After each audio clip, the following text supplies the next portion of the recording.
오늘은 민수기 6장입니다. 민수기 1장부터 5장까지는 이스라엘 백성들이 시내산을 떠나기 전 여러 가지 주의해야 할 사항들을 말하고 있습니다. 저는 그리 중요하지 않다고 생각해서 건너뛰고 6장 앞부분에 나오는 나실인에 대해서 말씀드리려고 합니다. 나실인이 뭐냐? 성경에 나실인이 나오고 있습니다. 나실인이란 나는 다른 사람과 달리 구별된 삶을 살겠다라고 서원한 사람들이 나실인입니다. 나는 구별된 거룩한 삶을 살겠다.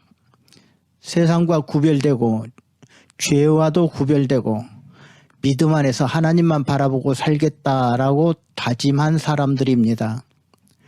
성경에 보시면 하나님께서는 우리가 구별되고 거룩하게 살기를 원하셨습니다.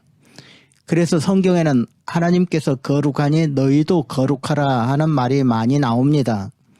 하나님께서는 믿는 사람들이 거룩해지기를 원하셨던 것입니다. 그렇다면 거룩하다는 말이 뭐냐? 거룩하다는 말은 죄로부터 구별되고 또 세속적인 것으로부터 구별된 것을 거룩이라고 말하고 있습니다. 그러면 우리가 어떻게 거룩해질 수 있느냐? 거룩해지는 것은 깨끗한 옷을 입는다고 해서 되는 것이 아닙니다. 거룩하게 되는 것은 예수님을 오래 믿었다고 거룩해지는 것도 아닙니다. 거룩은 저절로 되지 않는다는 것입니다. 힘쓰고 애쓰고 노력해야 하는 것입니다. 그래서 나는 거룩하게 구별된 삶을 살겠다. 끊임없이 훈련하고 노력하고 또 그렇게 살겠다고 서원한 사람들이 나실인이라고 보시면 됩니다. 오늘 성경 말씀 6장 앞부분에 나실인이 지켜야 할 세 가지 규칙이 나옵니다. 첫째는 포도주와 독주를 마시지 말라 하는 것입니다. 3절을 쉬운 세번역으로 보시면 포도주와 독한 술을 삼가야 한다. 포도주로 만든 시큼한 술이나 독한 술로 만든 시큼한 술을 마셔서는 안 된다. 포도즙도 마시지 못한다. 날 것이든 마른 것이든 포도도 먹어서는 안 된다. 나실인은 포도주나 포도즙이나 심지어는 포도도 먹지 말라. 또 포도씨나 껍질도 먹지 말라고 하십니다. 쉽게 말하면 포도는 쳐다도 보지 말라는 것입니다. 철저하게 조심하라는 것입니다. 둘째, 나실인은 머리를 자르지 말라 하는 것입니다. 5절 말씀에 나옵니다. 그는 나실 사람으로 서원하고 헌신하는 그 모든 기간에는 자기 머리를 삭도로 밀어서는 안 된다. 나 주에게 헌신하는 그 기간이 다 찰 때까지는 거룩한 몸이므로 머리털이 길게 자라도록 그대로 두어야 한다. 머리를 깎지 말라고 하는 것은 사람의 외모를 중시하지 말라 하는 뜻입니다. 세 번째는 시체를 가까이 하지 말라 합니다. 6절에 나오는데요. 그는 나 주에게 헌신하기로 한 모든 기간에는 죽은 사람에게 가까이 가서도 안 된다. 부모 형제가 죽을 때라도 그로 인하여 몸을 더럽혀서는 안 된다는 것입니다. 시체를 가까이 하지 말아야 한다는 것은요. 예수 믿는 사람들은 아무 곳이나 가지 말라 하는 것을 말하고 있습니다. 우리 성도들은 가도 되는 장소가 있고 가지 말아야 할 장소가 분명히 있는 것입니다. 썩은 곳, 냄새나는 곳에는 가지 말라 하는 뜻입니다. 나실인은 본인이 원하면 될 수 있습니다. 남자나 여자 모두가 다 자원할 수 있습니다. 또 신분의 구별도 없습니다.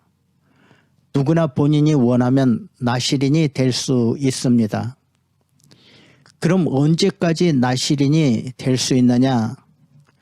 나는 평생 나실인으로 살겠다 하는 사람도 있고요. 나는 1년을 나시린으로 살겠다 서원하는 사람도 있습니다.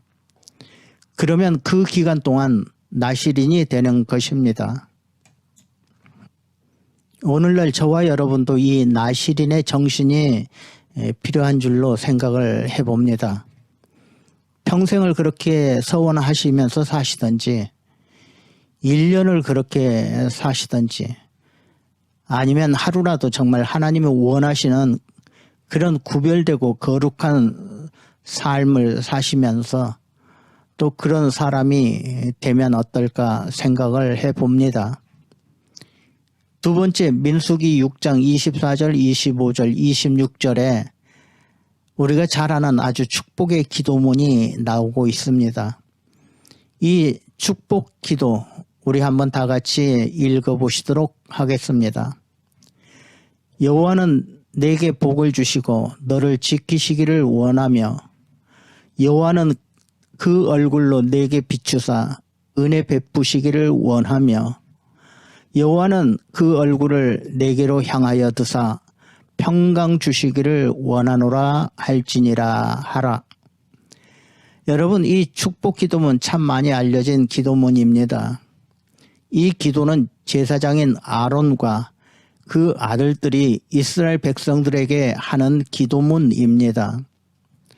하나님의 이름으로 이같이 기도하면 하나님께서 복을 주시겠다는 것입니다.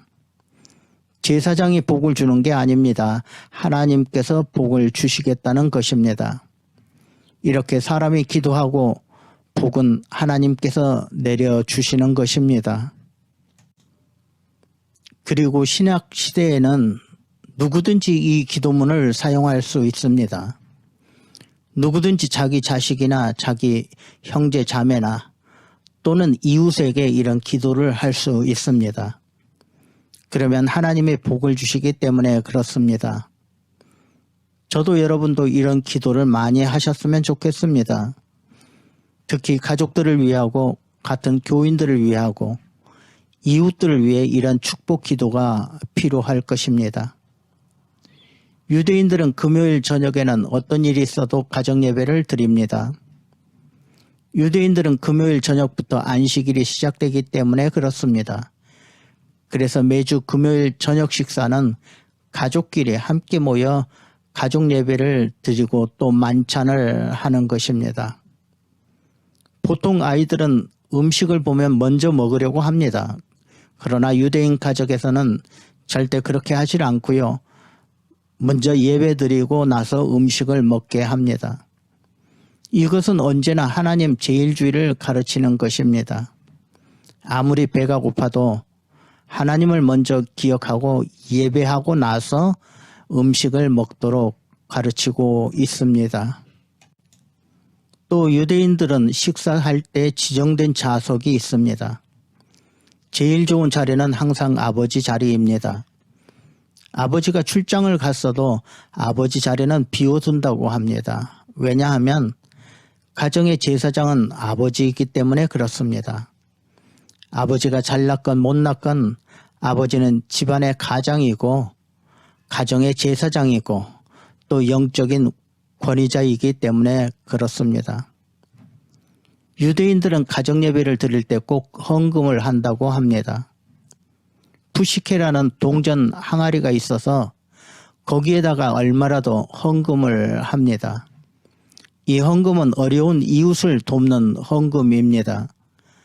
유대인들은 이렇게 생활 속에서 남을 돕고 배려하는 방법을 배워 나갑니다. 그리고 나서 식사를 하는데 그들은 먼저 음식을 축복합니다. 이것을 하모찌라고 하는데 먹는 음식에 축복을 하는 것입니다. 그러면 그 축복이 어디로 가겠습니까? 다 자기에게로 돌아오는 것입니다. 오래전에 일본 학자가 쓴 책에 보면 감사하다, 고맙다라고 축복하면 이런 물도 살아난다 했던 것이 기억이 납니다. 현재는 그런 사실이 과학적으로 증명되었고 그래서 소나 돼지를 키우는 막사에서도 신나는 음악을 틀어준다고 합니다. 이런 일들이 다 축복에 관한 일이라고 보시면 됩니다. 또 유대인들은 저녁 식사 후에 자녀들을 축복하고 있는데 대부분 오늘 말씀 이 구절을 가지고 축복을 합니다. 그러면 그 축복이 어디로 가겠습니까? 전부 자식들에게 돌아가고 자기 가족에게로 돌아오는 것입니다. 이렇게 수지 맞을 일이 어디 있겠습니까? 축복하는 대로 하나님이 복 주신다고 약속하셨으니까 무조건 많이 축복하는 것입니다. 오늘도 마찬가지입니다. 가정에서는 식사 자리에서, 가정 예배에서 매일 자녀들에게 축복해 주는 것은 꼭 필요한 일입니다. 구약시대 대제사장은 아론이었지만 신약시대 대제사장은 예수 그리스도입니다. 그래서 예수 그리스도 이름으로 축복하면 하나님이 복 주신다는 것입니다. 오늘날 우리 믿는 사람들은 예수님을 통해서 복을 받고 있습니다. 다음으로 축복의 내용들이 나오는데 첫 번째 축복은 보호의 축복입니다. 여호와는 내게 복을 주시며 너를 지키시기를 원하노라. 지킨다고 하는 것은 목자가 양을 지키듯이 하나님께서 우리를 보호해 주시고 지켜주시는 것을 말합니다. 우리가 살고 있는 이 세상은 참으로 위험한 세상입니다. 영적으로나 육적으로 위험한 일들이 한두 가지가 아닙니다. 영적으로는 사탄 마귀가 우리를 삼키려 하고 육신적으로는 걸어 다녀도 위험하고 차 타고 다녀도 위험하고 가만히 있어도 위험하고 여기저기 다녀도 위험합니다. 또 언제 내 심장 박동이 중지될지도 모릅니다. 이런 세상에서 하나님이 지켜주신다는 것 얼마나 귀한지 모릅니다. 하나님께서 우리에게 복을 주신다는 것입니다. 두 번째 축복은 은혜의 축복입니다. 25절에 그 내용이 나옵니다. 여호와는 그 얼굴로 내게 비추사 은혜 베푸시기를 원하며. 여러분, 우리가 하나님의 은혜를 받는 것이 정말 좋은 큰 복입니다. 여호와께서는 그 얼굴로 네게 비추사 은혜 베푸시기를 원하며, 이 한마디 속에 마치 구름이 잔뜩 낀 날이 지나가고 따뜻한 햇볕이 비추는 그런 상쾌한 아침과도 같습니다. 여호와는 그 얼굴로 내게 비추사 은혜 베푸시기를 원하며, 이 한마디 속에 새로운 사명과 또 생명과 활기가 넘쳐나게 되는 것입니다. 하나님이 영광의 얼굴빛을 우리에게 비춰주신다면 우리는 얼마나 용기를 얻고 또 새 힘을 얻고 살 것입니다. 하나님이 은혜를 베풀어 주시면 죄가 있는 곳에 죄사함이 있을 것입니다. 하나님이 은혜를 베풀어 주시면 슬픔이 있는 곳에 기쁨이 있게 될 것입니다. 또 하나님의 은혜를 베풀어 주시면 무능력한 자가 능력을 얻게 되는 것입니다. 하나님의 은혜를 베풀어 주시면 절망 가운데 있는 사람이 소망을 얻게 되는 것입니다. 이것이 여러분 하나님의 은혜입니다. 오늘 저와 여러분에게 하나님께서 얼굴빛을 비추어 주시고 큰 은혜를 베풀어 주셨으면 합니다. 세 번째 축복은 평강의 복입니다. 26절에 나오는데요. 여호와는 그 얼굴을 내게로 향하여 드사 평강 주시기를 원하노라. 사람이 아무리 돈이 많고 아무리 명예를 얻는다 해도요, 마음에 편안이 없으면 아무것도 아닙니다. 그래서 전도서 6장 6절에 보시면 저가 비록 천년의 갑절을 산다 할지라도 낙을 누리지 못하면 마침내 다 한 곳으로 돌아갈 것뿐이 아니냐. 여러분, 천년의 갑절 2000년을 산다 할지라도 심령의 낙과 평강을 누리지 못하면 결국 그의 가는 길은 사망의 길이라 하는 것입니다. 그래서 재벌의 딸도 평강이 없으니까 자살을 하는 것이고요. 연예인들도 마음에 평강이 없으니까 스스로 죽음을 선택하고 있는 것입니다. 그래서 우리 주님도 부활하시고 제자들에게 가장 먼저 하신 말씀이 너희에게 평강이 있을지어다 이었습니다. 또 우리 예수님께서도 이 땅에 평강의 왕으로 오셨습니다. 여러분, 평강의 복 참으로 귀한 것이라 믿으시기를 바랍니다. 하나님께서 우리를 축복하신다고 할 때 우리는 아마 물질적인 축복을 원할 것입니다. 하나님 뭐니 해도 이 땅에서는 물질이 최고입니다. 그래서 나도 잘 살고 우리 자식들도 잘 살고 또 풍성하게 살 수 있는 물질의 복을 원합니다. 라고 말할 것입니다. 그러나 성경에서 우리에게 주시는 하나님의 축복은 첫째가 지켜주심, 두 번째가 은혜 베풀어 주심, 세 번째가 평강 주심이라고 믿으시기를 바랍니다. 하나님의 축복은 우리가 생각하는 축복과 조금 다릅니다. 우리는 돈이 많고 건강하고 오래 사는 것을 원합니다. 그러나 하나님께서는 우리를 지켜주시고 은혜 베풀어 주시고 평강 주시기를 원하십니다. 우리는 오늘 축복의 기도문을 마음속으로 자주 외우셨으면 좋겠습니다. 그리고 자신 있게 이런 축복을 자식이나 이웃에 많이 하시는 그런 분들이 되셨으면 좋겠습니다.